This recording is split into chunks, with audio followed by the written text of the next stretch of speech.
Hello everyone, welcome back to my channel. I hope you all are doing great. Now today's vlog is going to be start from right here. अभी 6:30 बज रहे हैं और मैं सुबह 5 बजे उठी थी. उसके बाद मैं आज पढ़ने नहीं बैठी तुरंत. I was like planning the day with slow and steadiness.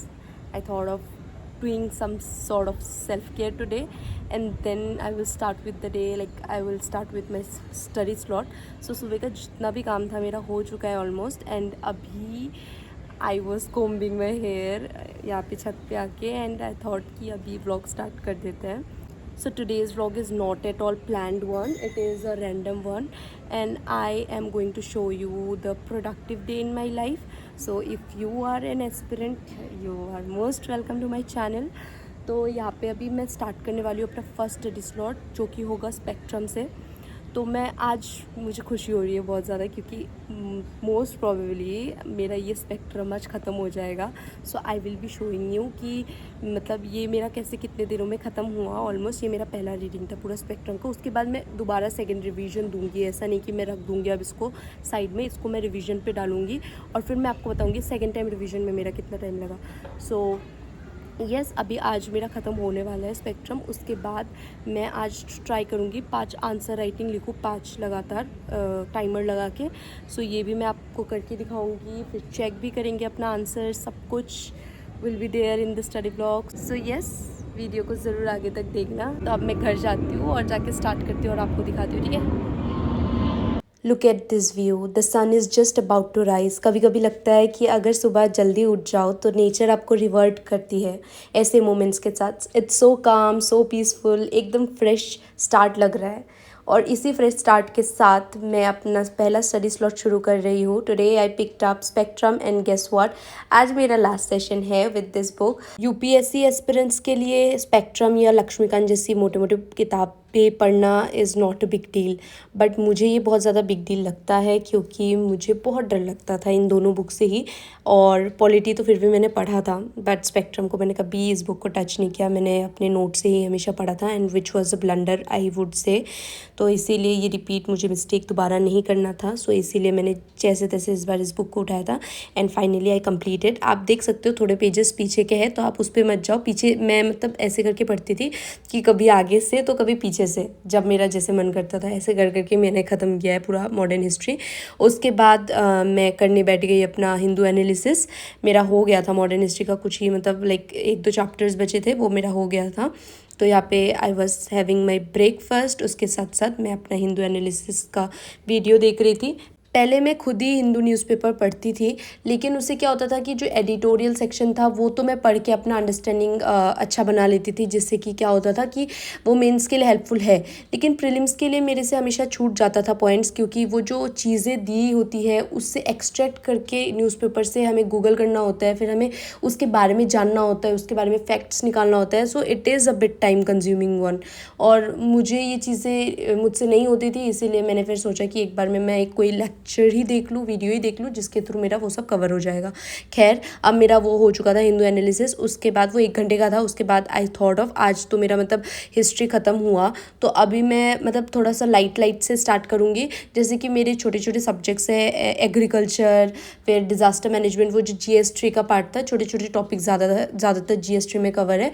उन सबको मैं एक बार रिवाइज़ करूँगी, क्योंकि वो सारे मेरे अच्छे से हो रखे थे. लास्ट ईयर ही मैंने इनके नोट्स बना लिए थे, अभी मुझे बस रिवाइज़ करना था. तो मैंने जब रिवाइज़ करने के लिए खोला अपना नोट्स, तो मुझे थोड़ा सा लिंक करने में प्रॉब्लम हो रहा था.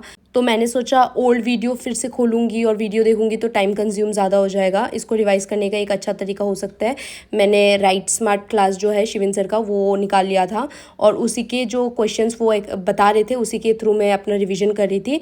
मतलब राइट स्मार्ट में क्या होता है ना कि जो क्वेश्चंस वो लोग देते हैं उसका ब्रेनस्टॉर्म कराते हैं. मतलब आपको कम टाइम में कैसे सोचना है, कैसे आपका थिंकिंग एबिलिटी बढ़ाना है, वो ये सब बताते हैं. तो इससे क्या होता है कि हमारा एक माइंडसेट बन जाता है कि कोई भी क्वेश्चन आए तो उसको हम कैसे लिमिटेड टाइम में उसको सोच सकते हैं. तो वो पॉइंट्स बता रहे थे ना कि खुद सोचो, तो मैं भी खुद सोच रही थी. थोड़े थोड़े तब दिमाग में आ रहे थे, क्योंकि वो बता भी रहे थे, थोड़ा हिंट भी दे रहे थे. तो इसी वे में मैंने अपना रिवीजन किया. फिर 2.5 घंटे का सेशन था, और वो कंप्लीट करने के बाद मैं बाहर आई थी, क्योंकि बारिश हो रही थी. तो मैंने सोचा थोड़ा सा एंजॉय कर लूँ मैं बारिश. तो उसमें मैंने फिर से नहा लिया. मेरा आज 2nd टाइम हो चुका था नहाना. तो उसके बाद मैं वापस से आ गई थी अपने डेस्क पे, और ये मेरा थर्ड स्टडी स्लॉट था जिसमें मैंने टाइमर लगाया, और इस बार मैं आंसर राइटिंग प्रैक्टिस कर रही थी। मेरा टारगेट था आज मैं 5 आंसर्स लिखूंगी। यहाँ पे मैं एथिक्स के क्वेश्चंस अटेम्प्ट कर रही थी, क्योंकि उससे पहले वाले दिन मैंने एथिक्स रिवाइज किया था, क्योंकि अभी मैंने फिर से रिविजन करना स्टार्ट कर दिया जैसा कि मैंने आपको बोला है।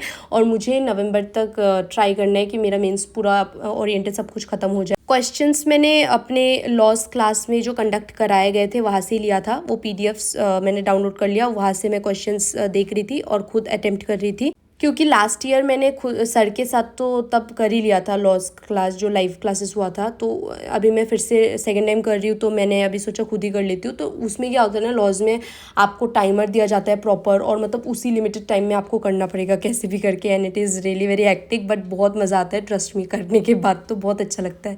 तो इसी तरह से मैंने किया अपना। अभी मैं इनका फ़ोटो खींचूंगी और फिर इसको इवालुएट करूँगी, आपको भी दिखाऊंगी कैसे करना है। मैं आपको बता देती हूँ एक चीज़, बहुत लोगों ने कमेंट करके मुझसे पूछा था लास्ट वीडियो जिसमें मैंने साथिया इसका रिव्यू वीडियो डाला था, कि इसमें फाउंडेशन अगर किसी ने नहीं किया है तो क्या वो कर सकते हैं एमएमपी।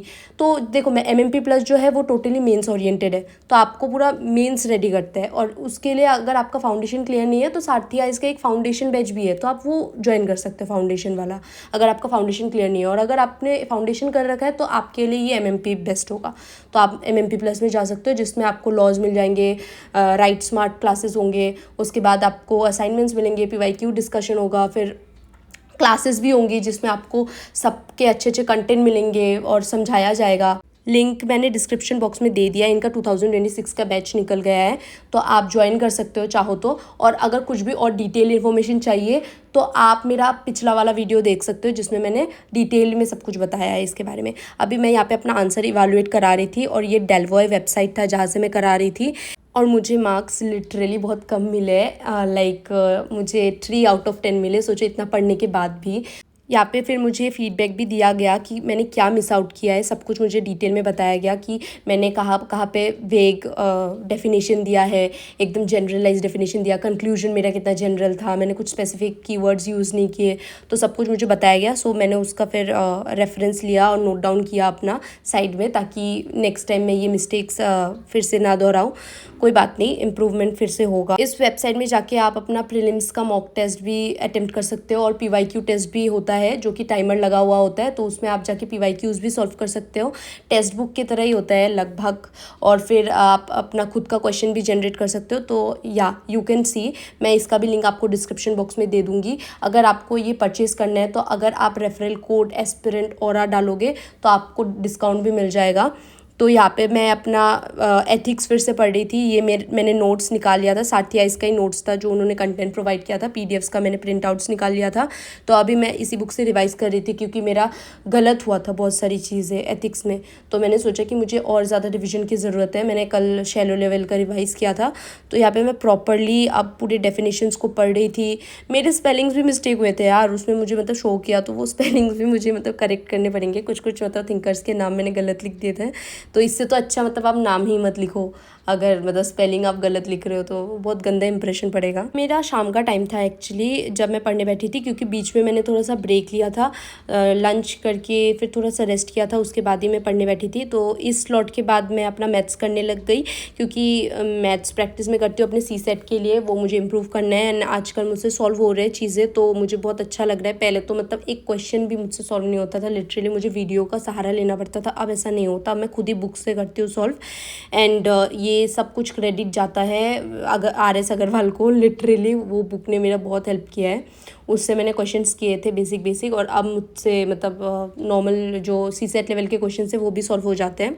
आप लोगों में से बहुत लोग मुझसे पूछते हो कि how to study 10 hours a day, how to study 12 hours a day. देखो, मैटर नहीं करता है, आपका क्वालिटी ही एक्चुअली मैटर करता है। क्वांटिटी तब मैटर करेगा जब आपके बहुत ज़्यादा बैकलॉग्स हो जाते हैं, तो हम लोग थोड़ा इंक्रीज़ करते हैं। तो आप इसको ऐसे इंक्रीज़ कर सकते हो, आप पोमोडोरो टेक्निक से पढ़ो, लाइक फॉर 25 मिनट्स आप पढ़ो, फिर 5 मिनट्स ब्रेक लो, फिर 25 मिनट्स पढ़ो, 5 मिनट्स ब्रेक लो। मैं क्या करती थी इनिशियल डेज़ में, 50 मिनट्स में पढ़ती थी, फिर 10 मिनट्स का ब्रेक लेती थी, फिर 50 मिनट्स पढ़ती थी, फिर 10 मिनट्स का ब्रेक लेती थी, और अब मैं लगातार 3 घंटा भी स्ट्रेच कर सकती हूँ बिना ब्रेक के।